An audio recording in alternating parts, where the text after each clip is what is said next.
Good afternoon, everyone. Live from Silicon Valley, California. This is Spiritual Fitness. My name is JM, and I welcome you all to our ongoing series, Success Sadhana, where we'll discuss the fourth superpower, satisfaction, and how it is the doorway to bliss. With your host, Vaish, a veteran Bhakti yogi, author, and former monk. We have close to 30 members on Zoom and around 30 members on Facebook as well. I have Shweka helping me out in managing social media today. Good afternoon, Vaish. Welcome to another episode of Success Sadhana. Hey, thanks a lot, Jam. Seems like we're back pretty quickly this time. Yes. It's a short week.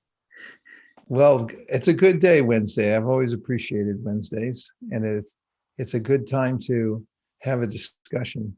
Thanks a lot, everybody, for joining in from various places around the world. We're really glad to be here with you for this program, Success Sadhana. It does have a ring to it. Sadhana means practice. That which we practice, we can get good at, and success is something that we look forward to. The definition of that is important also in our lives, because birds fly in the sky as high as they're able, but the sky's unlimited. So we can always go higher. There's not a plateau that we reach and then we're done. But as long as we're developing more capacity according to our potential, we'll feel happy. So today, the superpower of success sounds like a misnomer, doesn't it? Because success sounds so perhaps benign and something that just happens to you. Satisfaction, that is. Satisfaction sounds benign. It sounds like something that might just descend upon you when you're not expecting it.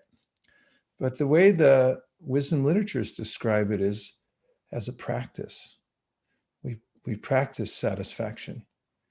And there's a technology behind it, considering the fact that we are biomechanical robots. There's chemistry, there's electronics, there's a lot going on with us. And we do have an original nature also. So I'll go into some of the philosophical points and some very practical points too about satisfaction today. And let's start off with a little bit of a introspection, because it's really helpful to look inside and just experience what's going on just for a moment. So if you'd like to, just sit up a little straighter than you were a couple seconds ago and close your eyes and bring your attention to your breath for a minute and just breathe. Keep an alert mind, but relax. And just feel free to concentrate in one place, and that is on your breathing. And let any other anxieties, any thoughts, any plans slough off and go into the environment somewhere. They'll dissolve, and you'll just be here present with your breath. Let the world take care of itself for a minute. You don't have to chase it. And notice that breath is nourishing. It also regulates the waves of our mind. When we are able to regulate our breath and breathe more deliberately, the mind slows down and we feel more present and calm. When we get excited, we start to breathe at a rapid pace. And sometimes when we're in anxiety, we forget to breathe at all.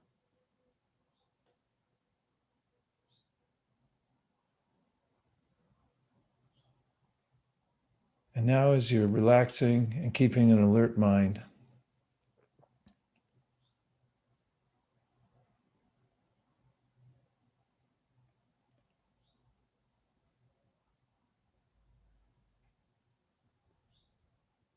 bring your awareness to your consciousness and notice that you're the observer.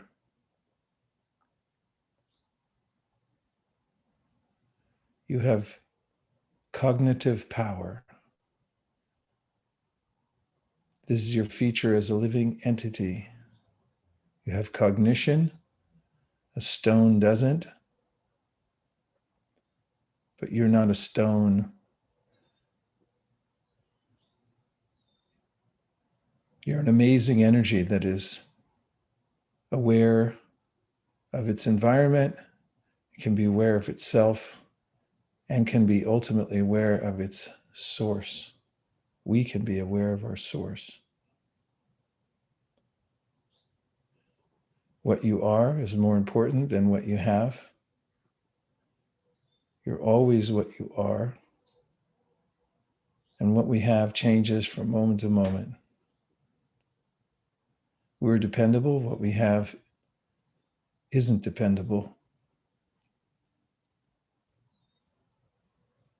And now we'll try the mantra Om. It's one syllable. Say it 3 times behind muted mics. And just resonate. Say the vibration along with me with your vocal cords and feel how the vibration synchronizes your thought energy.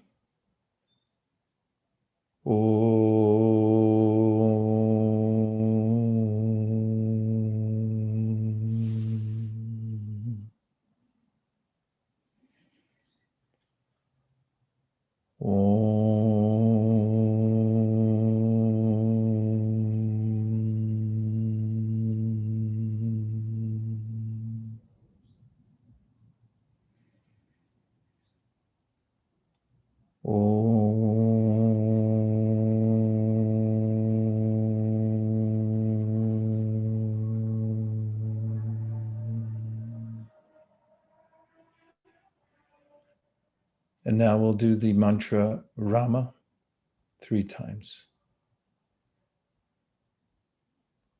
Rama,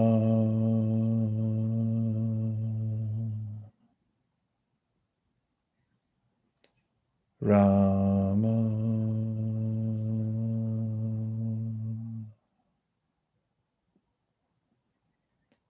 Rama.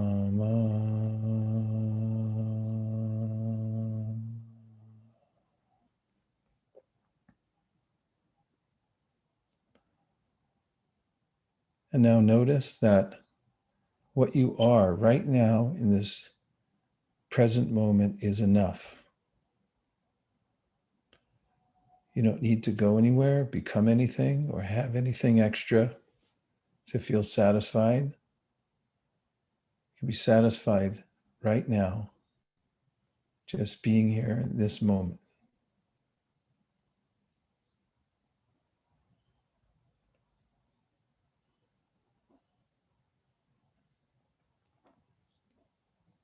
Bring your attention back to your breath.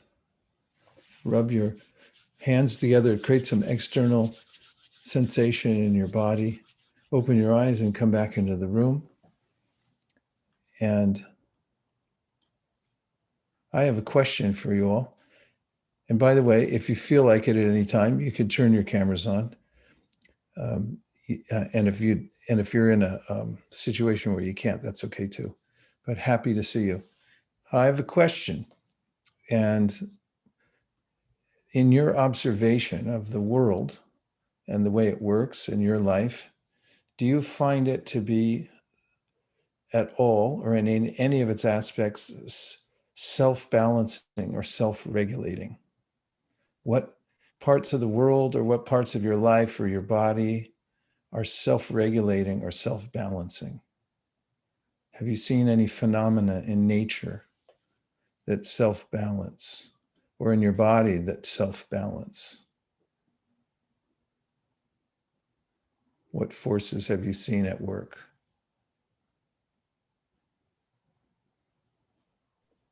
Rajesh on the Zoom chat says body temperature. Yeah, now that's an amazing one. If you've ever taken your temperature, you'll notice that it trends towards a certain number. Have you ever noticed that? It's not arbitrary. In fact, it's pretty close to the same number for everybody, which is amazing. Something like 98.6 on thermometers here in America, right? Isn't it? 98.6? And so If it's a really hot day, your body then perspires. And what does that do?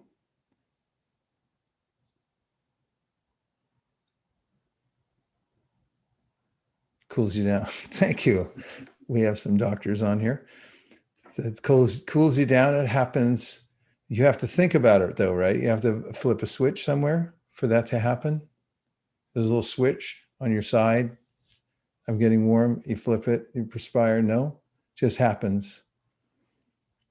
Mariam says, yes, I see it in my body, emotion, intellect, and physical power. I see 3 of them in cycle. Emotion, intellect, and physical power. How do you mean that, Miriam? That you see them in cycle? Can I talk through? Yes, we want you to talk. Yeah, I see it 3 different things. Yeah, like couple of days I am really good in solving problems. Like my talking, those are, I'm saying intellect. Like couple of days I'm really good and I see those go down for sometimes. And then I see some days I'm more emotional. Like totally I see it in cycle, like a month or I don't know, 50 days or something. And I try to write it down. And to be honest, I could see people who were in my cycle in the past. Like I saw some people of the same cycle as me and some other people, they are in different cycle. Like, for example, I know my close friend is in completely different cycle. Some days, like ask me, can we go to a walk? And I say, no, I'm totally exhausted. And then next couple of days, I say, can go for a walk. And he's totally exhausted. So I completely know that we are out of cycle. This is a specific point, but I see it in my emotion. Some days I have like a really highly emotional, like part of me crying for something that I wouldn't cry the next day. And I don't know what it is, but I see it's coming from outside of my body. And that's why when I know that, I can really predict if it's one day that I'm not in a good mood, I know where exactly I am, so I don't take it seriously. Yeah, things coming to me and I don't take it seriously, and the day goes smooth, and the next day I'm much better. Very interesting analysis of emotions and cycles. In the Bhagavad Gita, Krishna gives this analogy of an ocean and how rivers are constantly pouring into the ocean, but a person who's practiced in satisfaction, how to be satisfied, stays the same, doesn't change, even though the waters are rushing in, the level of the water stays the same. So as you were mentioning, Miriam, there's ways in which emotions may come and go, our energy cycles in life may come and go. Person, as yourself, gains perspective that, yes, these are cyclical and goes with the cycles. And just another byproduct of your reflection is just that in nature, there's a way in which if we see something scary, for instance, you're walking down your garden path and you step on what you think is a snake, you can jump suddenly for survival. You don't think about it, you just go. That's self-regulating. Then you look down and it's a garden hose, and then you relax. And there are responses we have in our bodies, self-regulate. I've noticed this walking barefoot. I've done quite a bit of it in the past, and I notice how adroit, actually that's how sensitive the foot is, that before I actually recognize that I stepped on something a little hard or sharp, the foot pulls back. There's a reaction. The body's self-regulating in that way too. It protects itself. Yeah, so if we look at the world around us, and we analyze the various aspects of our bodies, our minds, nature, how it moves and cycles and self-balances. There's a seed, and then it grows, and then it goes through its cycle, and then it puts out more seeds. These automatic and seemingly automatic cycles are going on everywhere. Those who take a little time to observe nature, to live in it, start to feel, oh yes, things are going on by a higher power. There's a force that's regulating everything, and there's a balance in nature. So this is an important foundational point for satisfaction, as oftentimes when I'm able to be aware of the fact that I'm in a self-regulating body, if I don't do anything horrendous to mess it up, it takes care of itself pretty nicely. Also, the world tends to take care of itself. If you let a field go fallow for a little while, it tends to replenish itself. There are natural ways in which animals walking around in the field, they leave their dung, and then that replenishes the soil. There's sort of there's ecology. There's a way in which everything fits together and flows together in natural cycles. How does this breed satisfaction? If I'm to become aware of the ways in which my body, my mind, the world around me is self-regulating, what do you suppose, what could you extrapolate from that would engender a kind of satisfaction in my mind? What are your thoughts or experiences as far as that goes? Surabhi says it can make us feel safe. How so? Can you say more about that? That's a really interesting point about us feeling safe. What do you mean by that? So I meant that when we know that things are like going by like a plan, or like going by its own course, we can like take a step back and be like, oh, it's okay. Like there won't be any disastrous things coming my way. It'll fix itself. It'll fix itself. Yeah, I like that. It'll fix itself. And that's, I don't have to get involved in every single thing, and I can feel a sense of satisfaction from that, right? Nice. I like that point a lot. Okay. What else, JM? Shrekha says the weight of the world is not on my shoulders. Yeah. The weight of the world's not on my shoulders. And even if I put the weight on my shoulders, I wouldn't be very effective at carrying it for very long, even a small part of it. Blanca says rotation and translation movement of the planet. I think she was referring to how it's self-balancing. Isn't that profound? Yeah, Blanca. I mean, every morning when I go on my walk, I see this person who sits out in Washington Park and greets the sun, as I do too. But, I walk by this other person, don't want to invade her space. But as I'm going by, she's sitting there just waiting for the sun to come up. And I think she's the only one in Burlingame doing that, actually, just sitting there waiting for the sun. And what happens if you actually sit and watch a sunset? I was in Hawaii not too long ago, and I saw there was a bluff from which you could watch sunset. And, hundreds of people went there. I was surprised. And they all just sat there, and it was a dramatic experience watching it. What's so dramatic about it? I mean, it's the biggest drama of the day, the sun coming up, going down, and we can calculate when the seasons are going to change based on the precise movements of these heavenly bodies. They're in motion all the time, but if they were erratic, it would be a very different kind of world, wouldn't it? But that's going on, that's self-regulating, and that's really beyond my control. It would definitely be on CNN if the sun was a minute late one morning. And it would also throw everything into chaos just because of that. But it doesn't. It's going on in a very natural way. Okay, let's look at a few slides to expand the conversation. And the goal here is to reflect and get to a point of understanding what the practice of satisfaction is.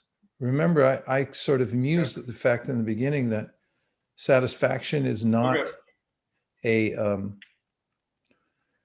state that just automatically descends upon us, but it is, according to the ancient wisdom literatures, a practice. We may remember if we were around in the 60s. This song, in fact, it's a perennial favorite around the world. Mick Jagger, Keith Richards, Keith Richards wrote this song, and it came to him one night in a dream. He woke up, recorded it, went back to sleep, woke up and found the recording and said, wow, who did that?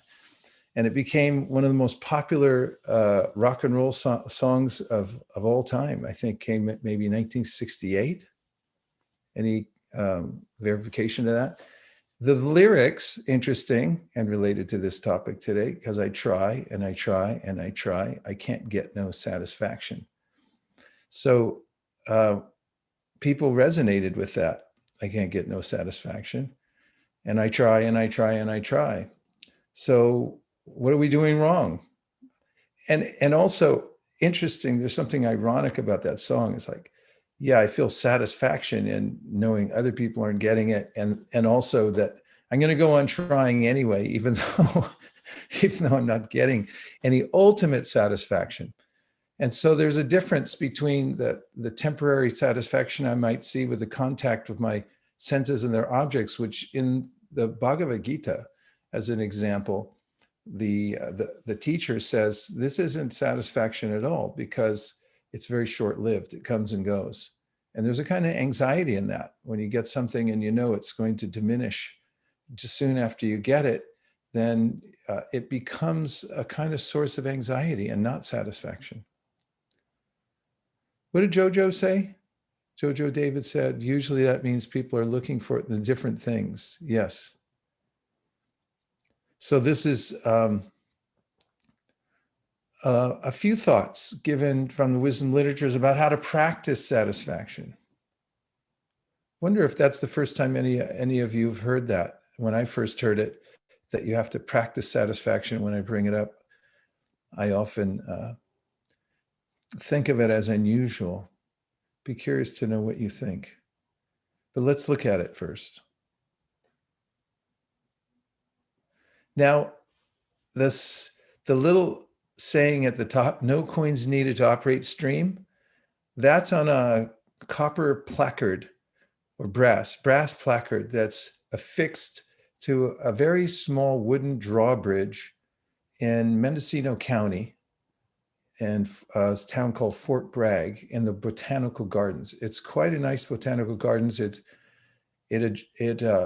adjoins the ocean. You can walk in several acres and see the different kinds of gardens there. And then you'll get to the seashore at the edge of the botanical garden. And there's a beautiful forest inside with a stream running through it. And then there's a bridge. And when I stood on that bridge, I looked down at the placard and it said, no coins needed to operate stream. I thought that was an ingenious note to put there. They didn't want people throwing coins in the water. It actually disturbs the fish and the ecosystem. And also they have to go in and pull them out. And it does become unsightly and people start throwing other things as well. Apparently it's for good luck. But the reason I brought that saying along with us is because there's no real coins necessary to operate ourselves. Everything works quite nicely by itself. We just have to get out of our own way. And that's kind of the interesting practice of satisfaction.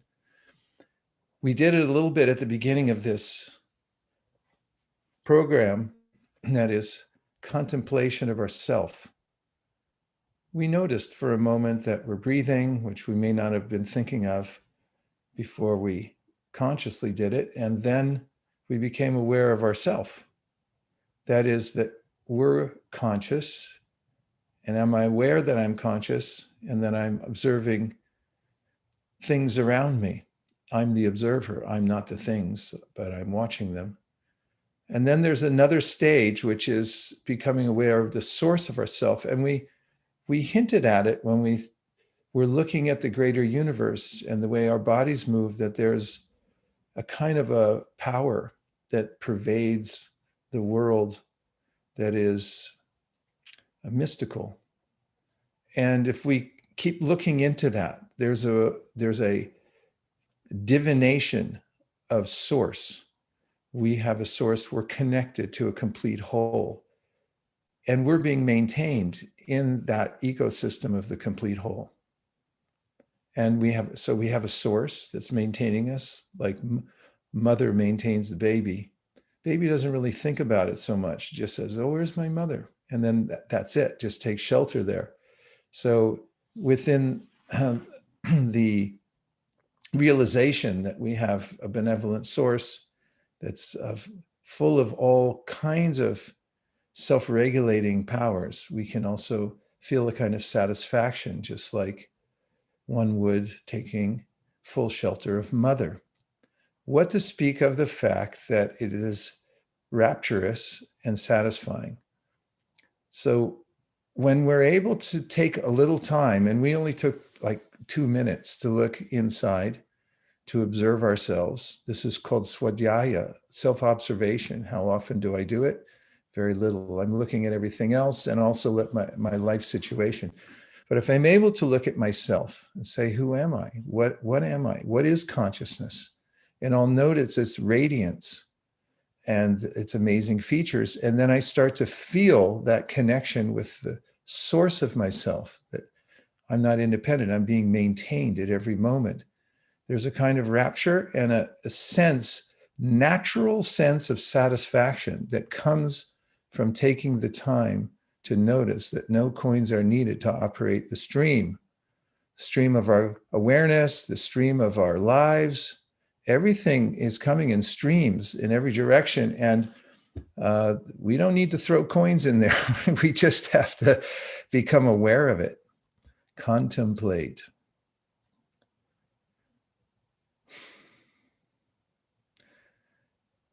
Here's one of the ways that, thank you, Surabhi. This is one of the ways that Krishna talks about in the Bhagavad Gita when he's describing practices that you can do every day to stay in the spiritual conscious life, in a spiritual conscious life.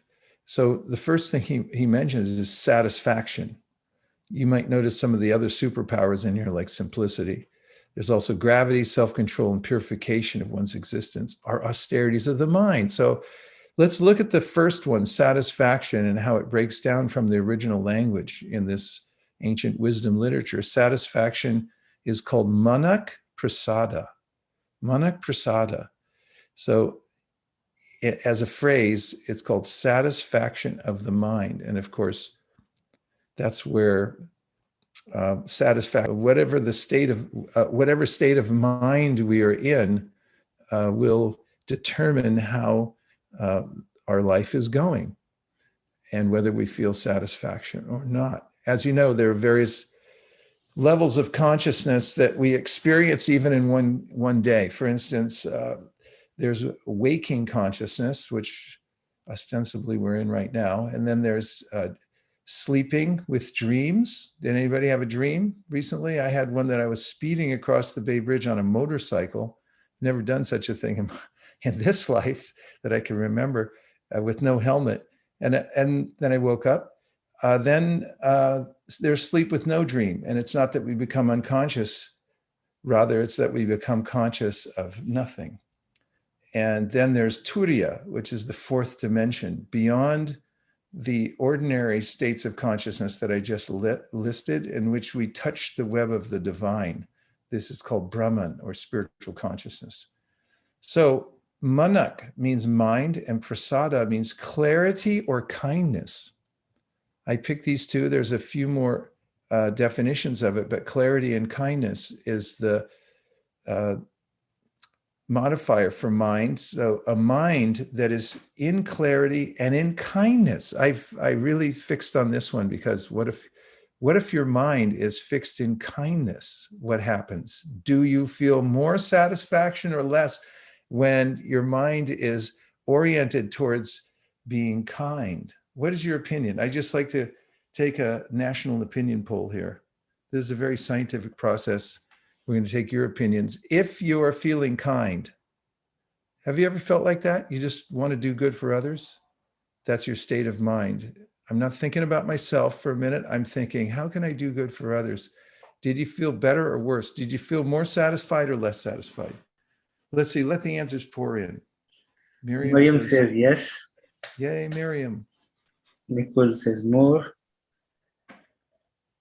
Jean says always more satisfied. Madhu says more. This is a landslide victory. Barbara more. Anna more. I'm calling the election for satisfaction right now. This is, there's a way in which when our minds are fixed in kindness, it's palpable that we actually feel more satisfied. How does that work? I'd like to hear some theories here. Some of the political pundits on the show today can tell us why we won in a landslide for satisfaction when the mind feels more kind. What is it about kindness that you can say will help us feel more satisfied?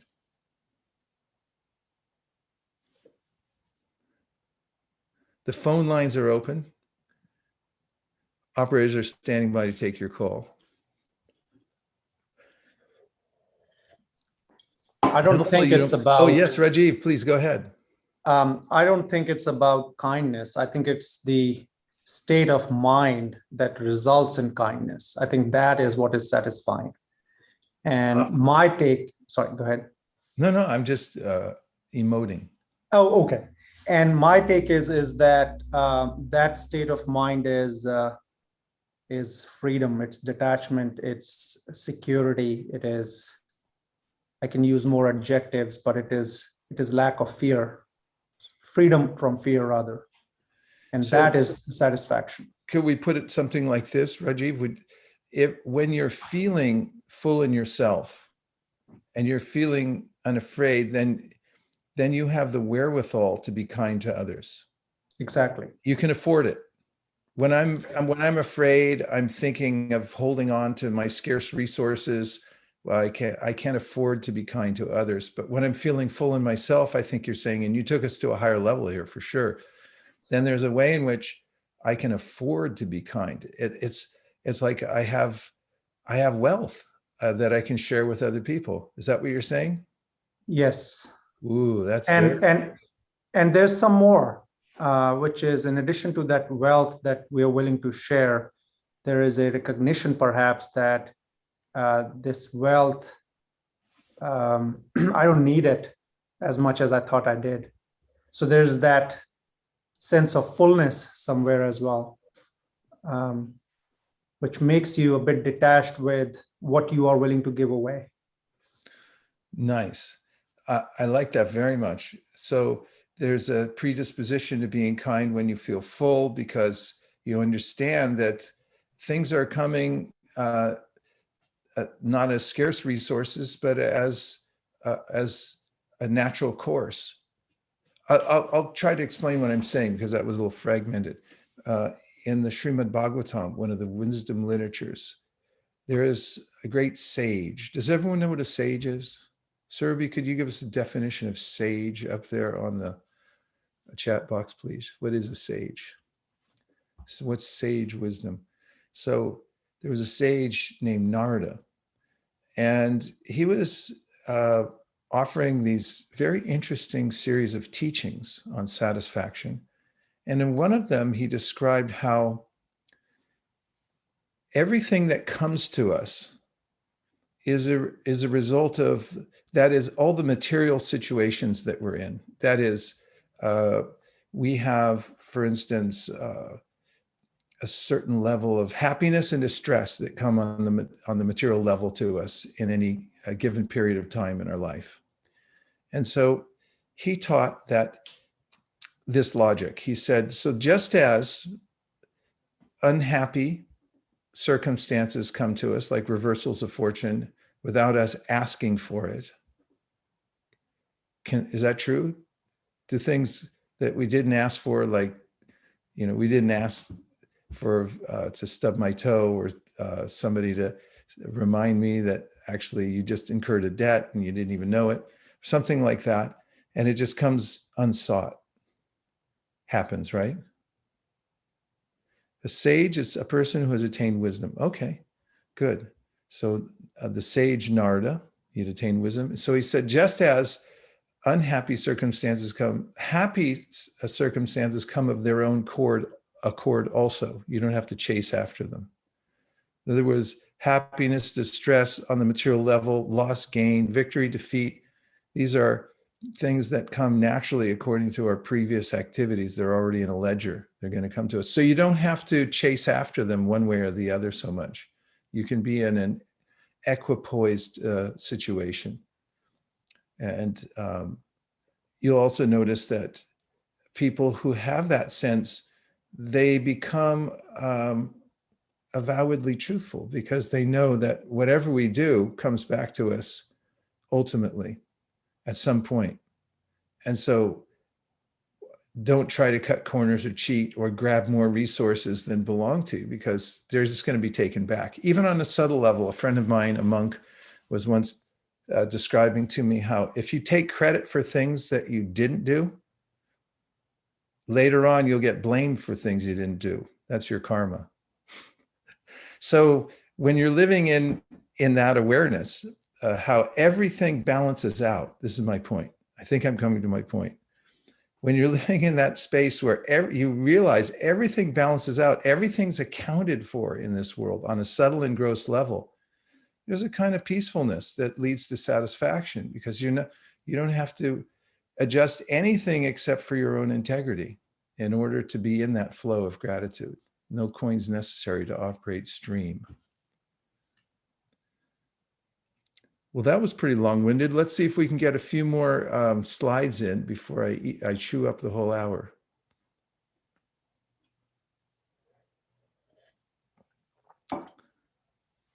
So we have this concept, manak prasada, and the next one is that your content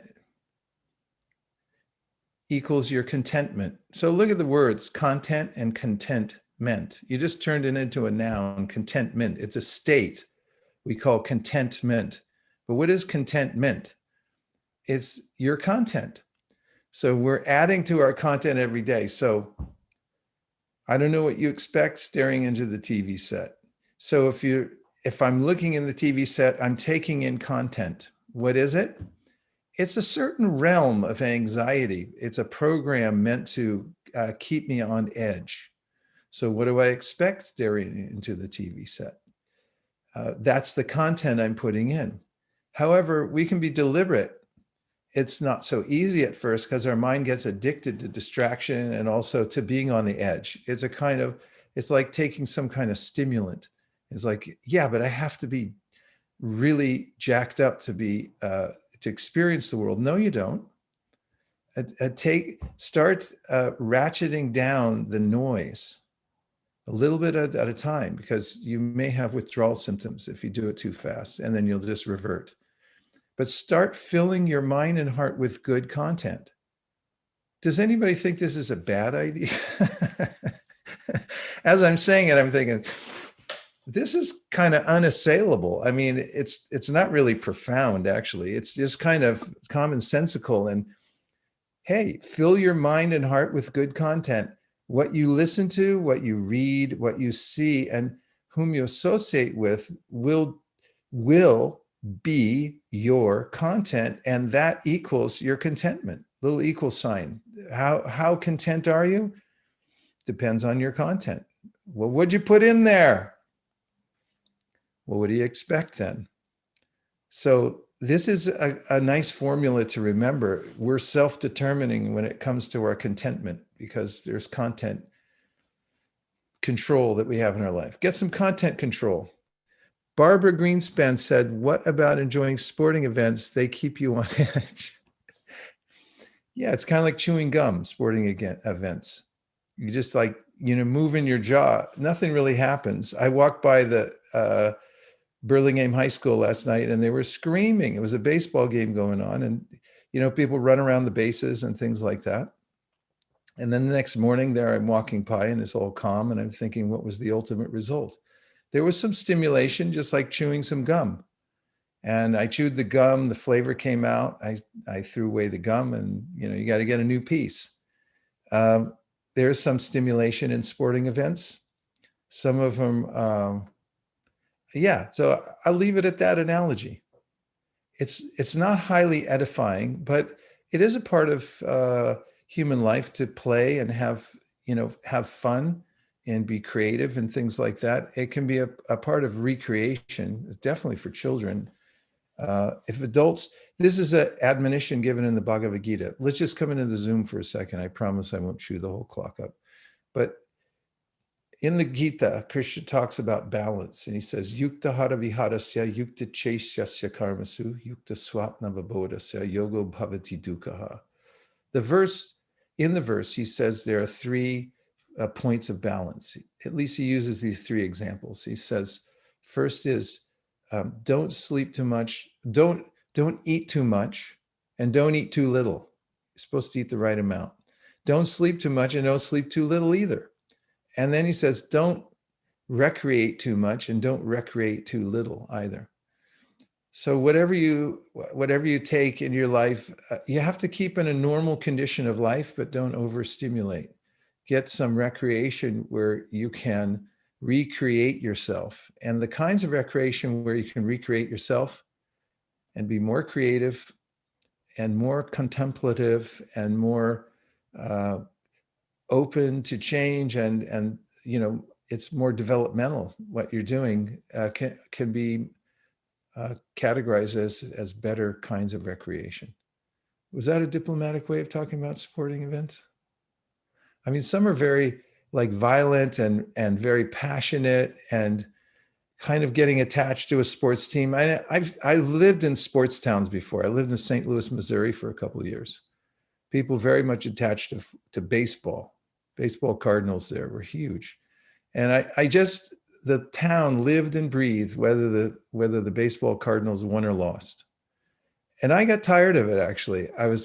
You walk in and you hear it all the time, the game going on is, how you doing? I don't know, I'm on edge right now. Are they going to win or are they going to lose? It wasn't very satisfying, because look at it this way. What if somebody wins a championship? Are they satisfied? What do you think? When a team like a professional baseball team wins a championship, are they satisfied? Is Tom Brady satisfied? He's won, what is it, 7 now? 7 Super Bowls, is it? For some time. Is he completely satisfied? Well, let me bring your attention to what the interviewer will ask Tom Brady or any other champion before he or she walks off the field. You know what I'm going to say, right? Besides, where are you going? I'm going to Disneyland. They say, can you do it again? Are you going to retire now? As soon as they win the championship, 2 seconds later, they didn't get a chance they're not satisfied, because everyone wants to know, can you do it again? And if they don't do it again, if Apple doesn't come up with a better iPhone next year, everyone's going to say, you guys are no good. So I don't know, the kind of energy, pushing forward for a temporary goal in a specific area without seeing the context, the larger context of what life's for and so forth. It can be all consuming, and it can take us in a direction where it's enervating. It's like it's drawing our energy rather than building us up or allowing us to be equipoised. Okay, a few more slides. And I'd like to hear what you thought about that answer about sporting in just a minute. Okay, those are some practical things we mentioned. And here's one of my all-time favorite statements about the subject, and that is, all forms of incompleteness are experienced due to incomplete knowledge of the complete whole. I'll say it again. All forms of incompleteness are experienced due to incomplete knowledge of the complete whole. I alluded to it. We all alluded to it together when we discussed how we're a part of an organic process. We're one small part of it. We're being maintained. Things are going on automatically. They're self-balancing, self-regulating. There's abundance in the world for those who can appreciate it in a mood of gratitude. However, when I separate myself from the complete whole and don't see those forces, I start to feel incompleteness. And from that, as Rajesh said, then I'm starting to experience fear. I feel out of balance and so forth. It's a state of consciousness. So yoga means to connect to the complete whole. We have an original conscious personal source that's full of everything that we need. And when we're connected to that source in gratitude and love, we feel completely whole at every second. That's the promise of yoga.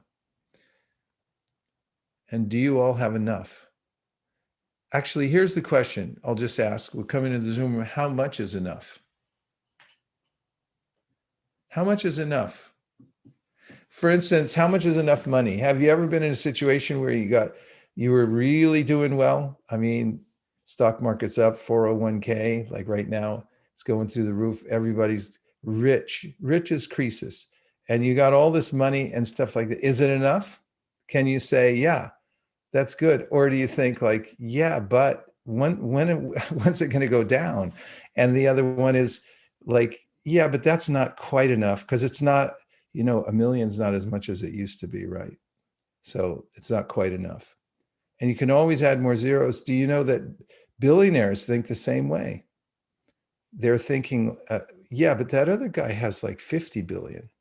I'm really a small timer. I've got like a 2 billion, I'm feeling a little bit insufficient. I'm not satisfied. So you can always add more zeros. So what is enough? What would you say? Like, what's enough money? Or what's enough of anything in life? Any thoughts?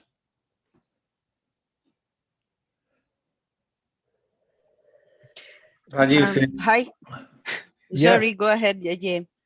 no, go ahead, Anna. Anna, you're up. Okay. To me, enough. In this is that is what is relative. To me, enough is when you feel content, and sometimes you don't need that much. And if you learn how to be content and, as you said, satisfied, you don't need that much, because you can have a lot and still thinking of having more, and you are not content. For example, in the case of money, to me, it's enough to have enough money to buy sufficient food, to be well nourished, have something to give back, and provide to have let's say, a life for your family where they don't suffer cold or hunger. But this is enough. You can have a lot to do, a lot of things in yourself, but to me, this is not satisfaction. You can have billions and billions and still being unsatisfied. Nice observation, Anna. I like that a lot, what you said. And you alluded to this concept of, I believe it was Maslow's hierarchy of needs. There's a pyramid in which he describes how we do have some base needs for shelter, for food, and then it starts to come into points of relationships. And then ultimately at the tip of his hierarchy of needs is self-actualization. We have to actually come to a point where we're looking to see what the purpose of life is and who we really are, why we came in here in the first place, what does death mean, all these kinds of things that we try to go into on this program and discuss and look at from different angles, and also take help from the wisdom literatures. And when we have those basic needs met, then it's not going to be enough after that. You can add on to that more and more and more, as you're saying, Anna, so expertly, that more and more billions, or whatever you do over that point where you actually have enough to survive comfortably for yourself, that it's not going to make you happier or more satisfied. So contentment comes from somewhere else, right? Were you going to say something, Sandeep? I saw you come on.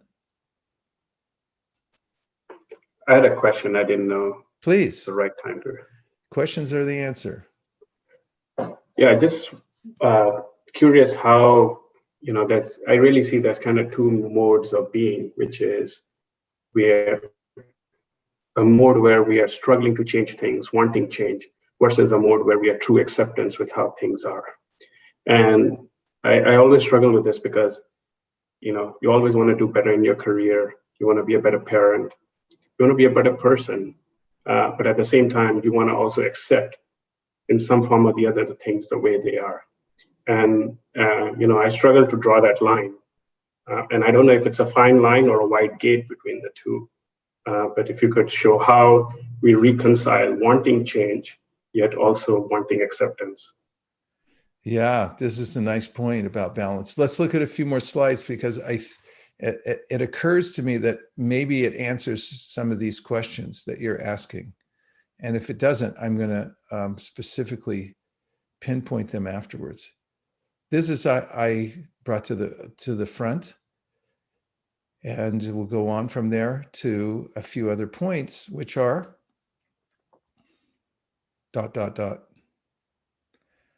Satisfaction practices. Divert your mind away from sense gratification and point it towards, this is the bhakti aspect, hearing wisdom literatures. That's actually a practice. If you listen to them regularly means hopefully every day something, then it makes your mind peaceful because it gives you a higher perspective, a higher context. Where are we? What's going on? For instance, in the Bhagavad Gita, there's a description of this universe as being a reflection of reality. Reality is somewhere else, and that we're caught within a unlimitedly tangled and huge banyan tree. And this isn't necessarily our ultimate destination. With that perspective, we don't become overwrought with the changes that take place here. There's chanting and hearing spiritual vibration, which in itself brings one to this state of consciousness of feeling a natural satisfaction by awareness of one's higher self. It's uncanny, I must say. When I do this practice, and I have been doing it every day for almost 50 years since I started, and it is amazing how transformational of the consciousness it is doing mantra meditation. We did a little bit at the front, but if you work at it and spend a little time every day, especially in the morning before you venture out, you'll notice that the resonance of mantra meditation will give you the higher perspective and the feeling of natural satisfaction. And then the other one is doing good for others. When we divert our mind away from sense gratification, like what's in it for me, and we're thinking about how to do good for others, we feel a natural sense of satisfaction. And I think I polled all of us earlier, and everyone agreed that that's a fact, that you do feel that way. Now, here's a few more, and it might get closer to the point, to the question that you asked. Satisfaction practices 2. Focus on actions, not outcomes. Do selfless service instead of reward-seeking work. So there's the way in which, you may have this sense, we can come back in the Zoom just for a sec, that, yeah, I want to do well. Sandeep, I'm a progressive person. You're organized. Obviously, look at those shelves. Everything's lined up there, looking good. We have volition. We have an interest in doing things progressively, making progress, and so forth. And then there's this idea of satisfaction, contemplation, and things coming of their own accord. So where do I come in? And it leaves off. And so one of the helpful guidelines for how to balance these two things is to keep your ultimate purpose of life in mind. Because if you keep the end goal in mind, it really helps. Just like in any corporation, in business management, there's an X and Y axis. And there's an overarching purpose for the whole corporation. For instance, if it's nonprofit, it may be to do good for the environment or something like that. And then, or if it's, it's a publicly traded company, it may be to increase the bottom line for the clients, whatever that may be. There is an overarching purpose to every corporation. Then you've got your horizontal axis, and along that, you've got various entities that work within the company. And if they if they forget their overarching purpose, the umbrella of the company, why are we doing this in the first place? And they become only aware of their own purposes within the corporation. It's called bounded rationality.